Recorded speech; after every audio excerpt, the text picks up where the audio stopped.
घोड़े तुम्हें कुचल कर खत्म करेंगे तब एटलीस्ट यहाँ पर शोर शराबा नहीं होगा। जो सुनते साथ ही डर के मारे जाओचन उससे कहने लगा कि अरे नहीं नहीं प्लीज ऐसा नहीं करो, देखो मुझे होश आ चुका है। वैसे मुझे ये समझ नहीं आ रहा कि तुम इस जंगली इलाके में मुझे कुचलने के लिए घोड़े कहाँ से लाने वाली हो।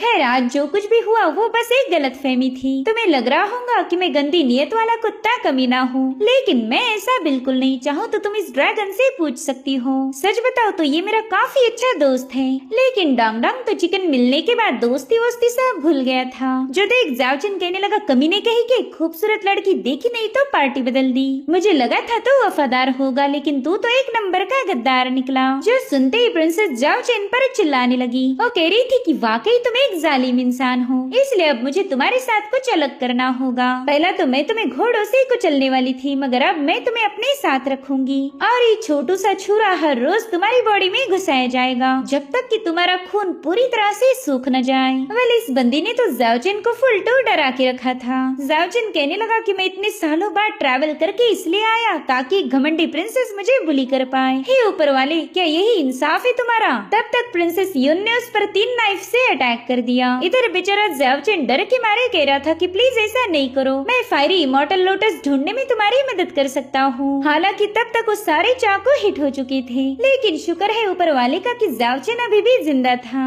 वहीं पर प्रिंसेस यून उससे पूछती कि बताओ तुम्हें एंशिएंट लैंग्वेज पढ़ना कहाँ से सीख गए? तो जाओचन उसे ऐसी एक झूठी मूठी कहानी बताने लगा। वो कहता है कि मेरे मास्टर इस लैंग्वेज में दिलचस्पी रखते थे तो मैंने भी उनके साथ स्टडी कर इसे सीख लिया। जो सुनते साथ ही प्रिंसेस यून तुरंत ही उसे आजाद करते हुए कुछ कपड़े दे देती है। वो कह रही थी कि चलो इसे पहनकर रेडी हो जाओ, आज से तुम मेरे गुलाम हो। वेल इन लोगों की सारी बातें दो छोटी छोटी उड़न डॉल्स ने भी सुन ली थी, जो कि इन पर काफी देर से नजर रखी हुई थी। अब फायरी लोटस के लोकेशन पर पहुंचने के बाद जाओचन इस प्रिंसेस से पीछा छुड़ाना चाहता था, मगर वो बंदी तो उसके गले पर नाइफ लगाते हुए कहने लगी कि क्या तुमने वो पुरानी कहावत नहीं सुनी, जो एक बार गुलाम बन जाए फिर वो हमेशा गुलाम रहेगा। अगर तुम्हें आजादी होना है तो ठीक है, मैं तुम्हारी गर्दन काट देती हूँ। तो जाओचन भी फटाफट से उसके सामने वफादारी की कस्में खाने लगा, मगर उसका प्लान था कि मौका मिलते ही वो यहाँ से भाग जाएगा। जिसके बाद ये लोग उस क्लिफ की तरफ रवाना हो गए।